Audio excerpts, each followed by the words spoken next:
You can travel America from coast to coast for $299 using the Amtrak Rail Pass that's discounted until January 17th. I paid full price when I did this last year, and it was totally worth it. Here are 5 things to know. 1. You can make 10 stops within 30 days, but you can ride the train for a very long time without having to get off and use up a stop. For example, Chicago to Seattle is a 3-day train trip and only uses 1 stop. 2. If you have an overnight train ride, you will be sleeping in coach. One time I slept on trains 4 nights in a row, which also meant 4 nights without a shower, and it was very challenging, but it's totally doable, and I've put some tips on my website. 3, I'm convinced there's no better way to get an overview of our beautiful country than to see it by train. You might go through a national park or a military base or right along the ocean or right in the middle of cities, and it's all powerful to experience, and you're dropped off in the middle of downtowns, so you don't need to rent a car or get Ubers, and if you're staying in a hostel, that only usually costs $30 to $70 a night.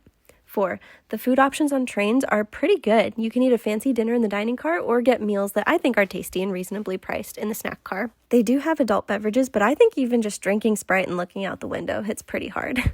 And 5, it's a great way to visit friends all over the country and also to meet strangers or new friends. I've stayed in touch with so many people that I met on my train journeys last summer. It's an incredibly rich experience, and it is roughing it a little, but I romanticize train travel a lot. And after spending over 150 hours on them last year, I've got to say it's definitely worth the hype, and I'm already planning my trip for next year. Send this to a friend you want to see America with.